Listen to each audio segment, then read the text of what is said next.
Hi, my name is David. This is infj writer, and I am an imposter.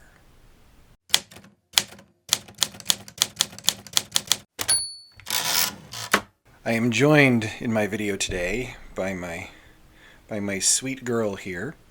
Her name is Penelope von Squigglebottom, Princess of Noodleham.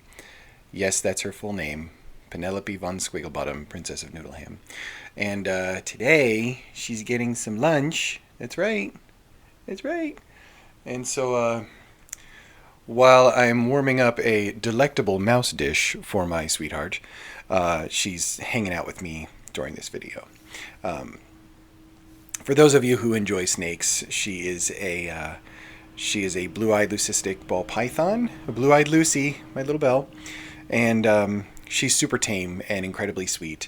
That is after she bit me twice when I first got her, but that's a different story. And it was fine. It was all my fault. That was a very stressful trip. Yes, it was. So I'm hanging out with Penny today, Penny for short, and I wanted to talk about something called Imposter Syndrome. And it is something that's definitely out and about in the writing community.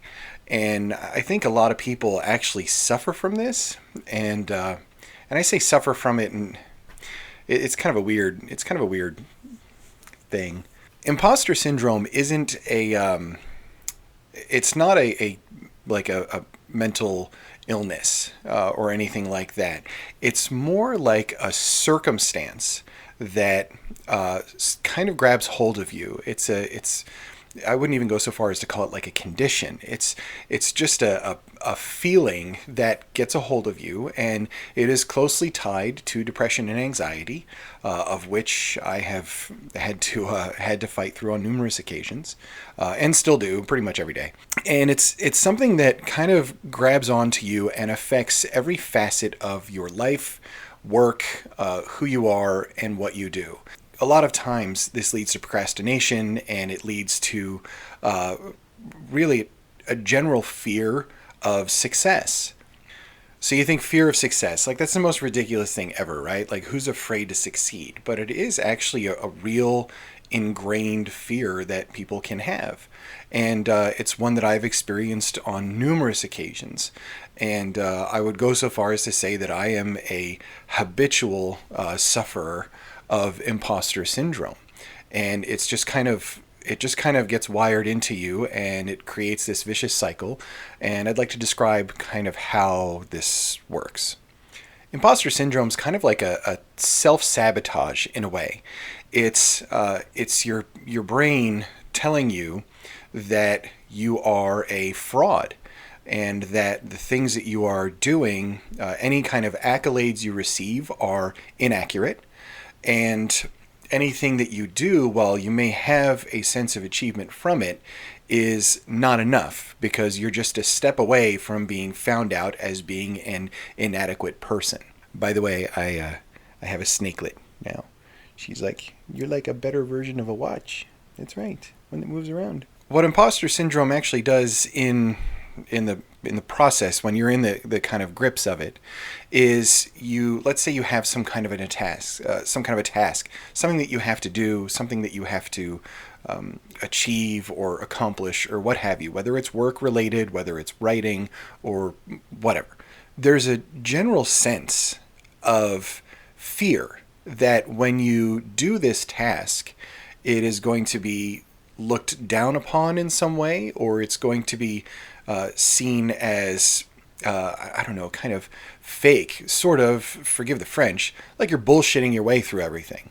Now, I experienced this a great deal in my martial arts life, because on numerous occasions, you tend to knock yourself down in such a way of like, man, like I feel like I'm just a step away from somebody walking into this place and saying that I'm a fake and a fraud, and you get this sense that like you feel like they would be right to do so, regardless of how much evidence there is to the contrary.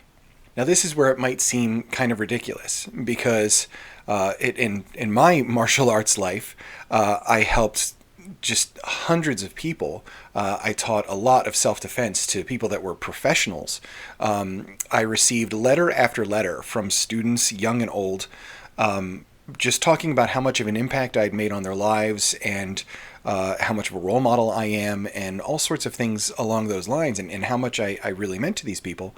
And at the same time, I could look at all of those, and my brain is saying they're wrong, and they don't actually know me, because I'm a pretty private person. I know, says the guy with the freaking YouTube channel. It's a trick that your head sort of plays on you. And oh, did you want to say something? Go ahead. Hello. It's a trick that your head plays on you, and it's something that prevents you from wanting to actually succeed at something. The way this cycle works is that you have something you need to do. So, for instance, the article that I wrote that was published in the Century Martial Arts MA Success magazine, right? So I wrote the article, and I procrastinated like mad. I waited till the very last second to get it done and then submitted. And then I submitted it. At that point, it's kind of out of your hands, and what can you actually do about it anyway? Then I received amazing positive feedback on it, and that positive feedback was really impactful for me, and they loved the article, and the article was published, and I'm like, sweet, this is amazing, like, this is really great. And there is this, even with imposter syndrome, there's this temporary feeling of achievement and accomplishment. But then it starts to cycle back up. Now it's out there. And now I've had this success, and now I've gotten great reviews on something that I've written. Now I'm going to be found out because I don't feel like I'm actually that good, and I could have done this so much better. And so it really starts to hit at your self-esteem, and your sense of self, that you feel like basically what you put out into the world is fraudulent. To be truthful, I don't know how to get around this. This is something that I struggle with all the time and every day. I have a book that I'm writing. At one moment, I feel like it's great and it's fantastic and it's wonderful. And the next moment, I'm just filled with doubts about every single word that I put on the page. And I'm like, man, people are going to read this and they're going to know that, like, I don't have an English degree or whatever. It's all these little things just worm their way into your head. This sounds ridiculous on its face, because it sounds like you're complaining about something really stupid. And there is all this evidence to the contrary on it. I've had all sorts of people say, hey, what you're writing is really cool, and that's great. What imposter syndrome does is it makes it almost impossible to believe any of it. And so it is a constant struggle and a constant fight. And so I guess the reason that I'm doing this video is to let you know that if you're somebody that suffers from this same kind of mindset, this toxic sort of imposter syndrome is kind of what they call it. It's sort of the thing. There's some other names for it, and there's all sorts of clinical stuff about it. But if you're somebody that's suffering from the same kind of thing, that you're not alone. I think it's really common, to be honest, and particularly common with artist types. I think the way to get around it, for me, is to have this mindset of okay, I'm just going to let this happen, and I'm going to get to the finish line, and I'm not going to quit on it. If you do that, you make sure that you get to the end that you want to get to with whatever project or whatever it is you're working on. And making sure that you're leaning on people that you know and that are close to you and that believe in you. And I think that is the most important thing with something like this, to really try and fight through it. So if you also feel on every other day like you're a fake and a fraud, and what you're doing is just kind of tricking people into thinking that you're awesome or what have you, believe me, you're not alone. This is a really common thing. I've seen it with a lot of other people. There's all sorts of stuff about it, but it does not apply to Miss Penelope von Squigglebottom, Princess of Noodleham. Maybe I can leave this video with a snake boop. Time for a snake boop. Here we go. Boop. So thank you so much for watching. I really appreciate it. And you got to see a snake boop. That's awesome, right? I adore this creature. I really do. If you have any questions, comments, whatever, just throw them down there. I look at all my comments. I try to respond to absolutely everything. And please, pretty please, subscribe, hit the bell. Sometimes I say stuff that's awesome.